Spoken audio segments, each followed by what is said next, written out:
Bienvenidos a un nuevo análisis. Hoy nos metemos en un tema que, suena a primera lección de civismo, pero que en realidad es un drama de alto voltaje. El equilibrio de poder en un Estado. Efectivamente. Vamos a intentar entender cómo una constitución busca hacer algo que parece casi imposible. ¿El qué exactamente? Pues dar poder a la gente para que haga cosas y al mismo tiempo atarla de manos para que no abuse de ese poder. Es una historia de confianza y a la vez de desconfianza. Totalmente. Una tensión constante. Para ello tenemos un documento muy interesante que analiza la estructura de poder de la Constitución colombiana de 1991. Y aunque el caso sea Colombia, que tiene un sistema presidencialista muy marcado, las tensiones que describe son, yo diría, universales. Las vemos reflejadas en casi cualquier democracia. Con sus matices, pero sí. La misión de hoy no es responder a la pregunta de ¿quién manda?, que es muy simple, sino a una mucho más sutil. ¿Cómo se diseñó el sistema para que el poder controle al poder? Precisamente. El documento, de hecho, arranca desmontando esa idea de que los poderes son como tres cajas separadas. Estancas, que no se hablan. Exacto. Al contrario, habla de un equilibrio dinámico. Un ecosistema donde cada uno tiene su función, pero también vigila y es vigilado. De hecho, el texto propone una serie de guías que llama reglas Buju. Buju. ¿Y eso qué es? ¿Qué significa? Es un acrónimo que el propio documento crea para referirse a los pilares del sistema. A ver, balance, unidad, justicia y umbral. Ah, vale. Son como los principios cardinales. Y la primera regla que nos da es genial por lo simple que es. A ver. Dice, el poder no se reparte para que nadie gane, sino para que nadie se pase. Uf, qué bueno. No es una competición, es un sistema de contrapesos. Para que nadie se pase. Me gusta. Es muy directa. Define el espíritu de todo el asunto. Entonces, si esto es un sistema de contrapesos, ¿quién pone la primera pieza en la balanza? Pues los que escriben las reglas del juego. ¿El Congreso? Exacto, la rama legislativa. Su función principal es esa, fijar el marco general. Son los que expiden las leyes y los que pueden, con un proceso muy complejo, eso sí, reformar la propia Constitución. Pero el documento destaca otras dos herramientas que les dan un poder inmenso. Sí, el control político, o sea, la capacidad de citar a ministros y pedirles cuentas, y sobre todo, el control del presupuesto. El texto lo llama, y me parece muy acertado, la llave de la política pública. Un momento. Si el Congreso controla la llave, el dinero, ¿no es eso un poder casi absoluto? Es una de las grandes zonas de tensión, claro. ¿Qué impide que, por razones puramente políticas, simplemente ahoguen a un gobierno con el que no están de acuerdo y paralicen el país? Esa es la clave. El documento lo aborda. El límite del Congreso no es solo la Constitución. También son principios como la sostenibilidad fiscal y, sobre todo, la garantía de los derechos. O sea que no pueden hacer lo que quieran con el dinero. No. Un Congreso no podría, por ejemplo, dejar a cero el presupuesto de sanidad o de justicia. Claro. Porque estaría violando derechos fundamentales que el Estado tiene la obligación de garantizar. Ahí podría intervenir la Corte Constitucional. El poder del presupuesto es enorme, pero no es un cheque en blanco. Entiendo. No pueden cerrar el grifo del todo. Y oye, hablando de legislar, el documento señala un vicio muy común que me ha llamado la atención. Lo llama hiperlegislación simbólica. Sí, es un concepto clave. Es el clásico créese una comisión para estudiar el problema. O declárese de interés nacional la felicidad. Justo. Son leyes que generan un gran titular, que dan la impresión de que se está haciendo algo, pero que en la práctica no tienen ni presupuesto, ni mecanismos, ni consecuencias reales. Es legislar para la galería. Y eso es peligroso, me imagino. Muy peligroso, porque erosiona la confianza de la gente en el valor de la ley. Si las leyes son solo declaraciones de buenas intenciones, pues ¿para qué sirven? Se devaluó a la moneda. ¿Y cuál es la regla Buju para el Congreso entonces? La regla es, el Congreso fija el marco. Si entra el detalle operativo o vacía derechos, invade. La palabra clave es invade. Exacto. Fijar el marco es decir, se prohíbe la contaminación por encima de X niveles.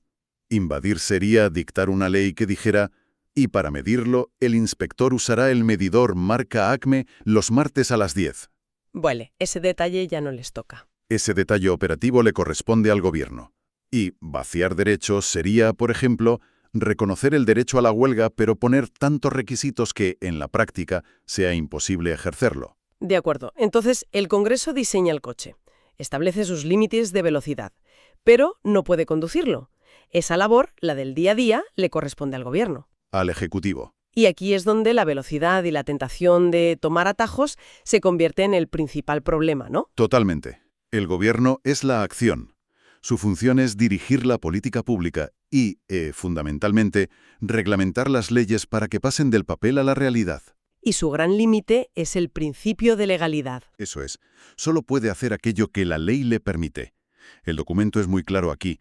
Reglamentar no es legislar de nuevo. Un decreto del Gobierno no puede crear impuestos, ni delitos ni obligaciones que no estén ya, al menos en su núcleo, en la ley del Congreso. Y aquí el texto identifica la gran tentación del Ejecutivo, el decretismo. El gobernar saltándose el debate parlamentario, que es más lento y requiere consensos. Claro. Es el eterno conflicto. Un presidente puede sentir que necesita una herramienta ya y que el debate es un obstáculo. El riesgo, como dice el texto, es cuando se abusa de figuras como los estados de excepción. Que están pensados para crisis de verdad. Claro, para una guerra o una catástrofe natural, no para gobernar en el día a día.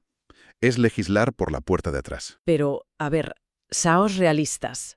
¿No hay situaciones, quizá crisis económicas muy agudas, donde esa velocidad es necesaria? Y esperar al Parlamento sería contraproducente. Sin duda. Y por eso existen esos mecanismos. El problema no es que existan, sino que se conviertan en la norma. Que un gobierno se acostumbra a gobernar así. Exacto, que se acostumbre a tener poderes extraordinarios.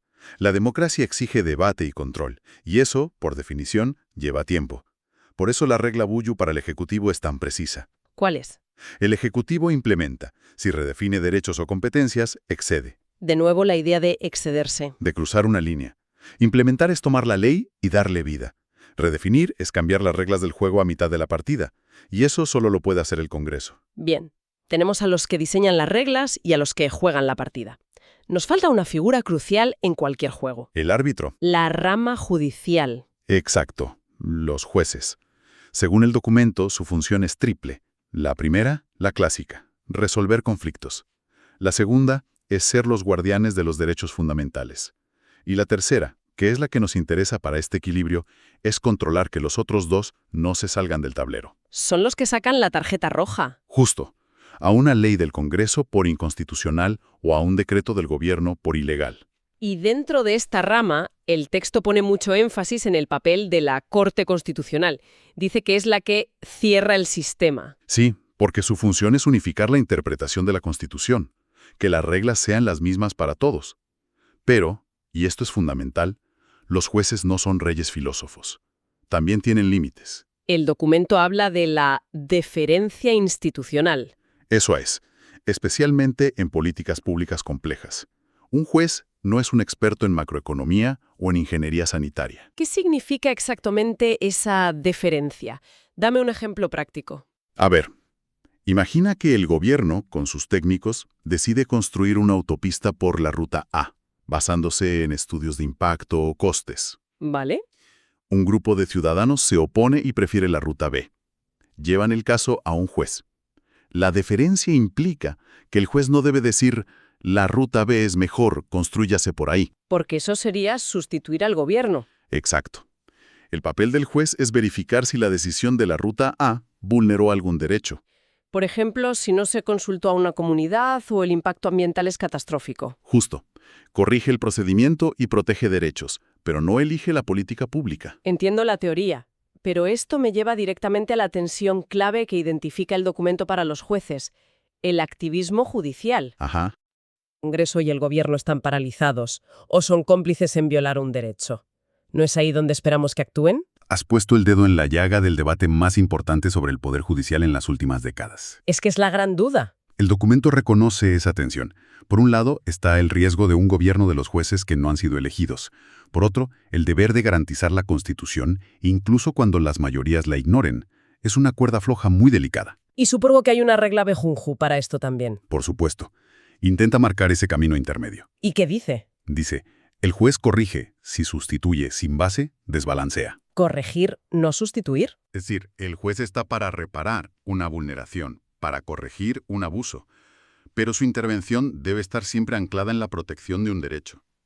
Si empieza a tomar decisiones basadas en sus propias preferencias políticas, ¿Sobre cómo debería ser la sociedad? sin una base clara en un derecho vulnerado, entonces desequilibra el sistema. Los tres roles parecen claros, pero sus conflictos también. El documento ofrece una especie de mapa decisorio, como una chuleta, para entender quién lleva la voz cantante en cada tema. Sí, es un resumen muy práctico.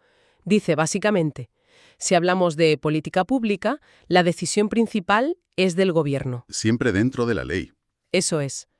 Si hablamos del marco normativo general, decide el Congreso, con el límite de la Constitución. ¿Vale? Si el tema es la protección de un derecho fundamental, ahí deciden los jueces, con ese límite de la deferencia. ¿Y el presupuesto? La gran tarta. Decide el Congreso, pero sin olvidar la sostenibilidad y la garantía de los derechos básicos. Es un mapa muy claro, pero imagino que en la vida real las fronteras son mucho más borrosas. Totalmente. Y por eso lo más interesante del documento es que explica que las zonas de fricción no son un error del sistema. Ah, ¿no? No, son la prueba de que está vivo y funcionando. El conflicto entre poderes, dentro de unas reglas, es sano. Es la señal de que los controles se están activando. El silencio absoluto sería mucho más preocupante. ¿Y cuáles son los choques de trenes más habituales que describe? Identifica tres choques clásicos.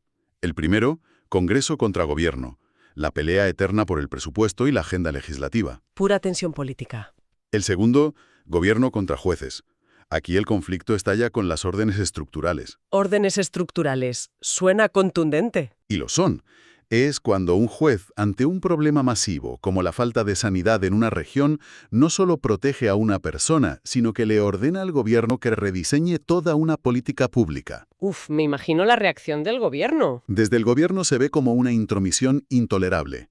Desde el Poder Judicial, como la única forma de forzar al gobierno a cumplir.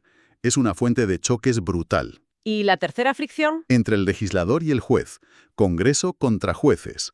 Aquí la disputa es sobre el margen de configuración del legislador, o sea, hasta dónde puede llegar el Congreso al regular un derecho sin anularlo. Por ejemplo, el derecho de manifestación. El ejemplo perfecto.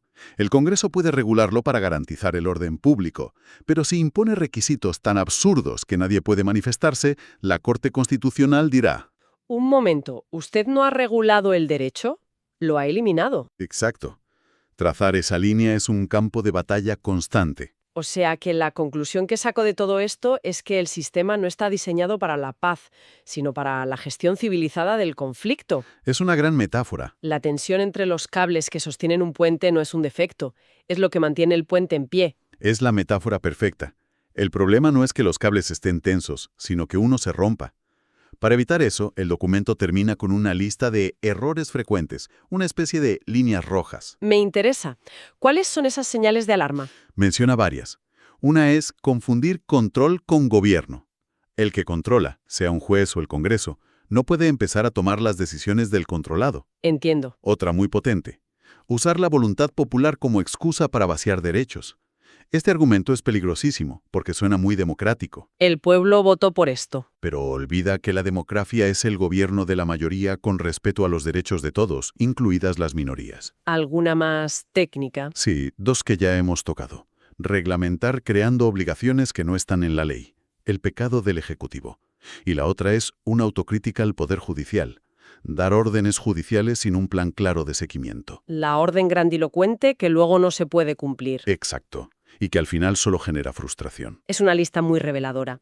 Entonces, si tuviéramos que resumir la función de cada uno en una palabra, después de todo este análisis, ¿cómo quedaría? Pues a ver, el Congreso define el marco. Marco. El gobierno ejecuta dentro de ese marco. Ejecución. Y los jueces controlan y garantizan que nadie se salga del marco, pero sin sustituir a los otros. Marco, ejecución y control. Es un baile a tres. Un baile que, por lo que veo, a menudo incluye pisotones y codazos. Desde luego. Y eso nos lleva a la cita final del documento, que lo resume todo de forma brillante.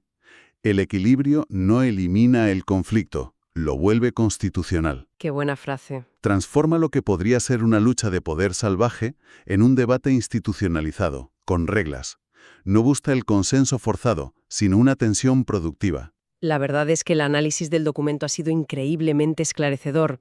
Ayuda a poner nombre a las tensiones que vemos en las noticias todos los días. Y deja una pregunta flotando en el aire, algo para que quien nos escucha siga dándole vueltas. Adelante.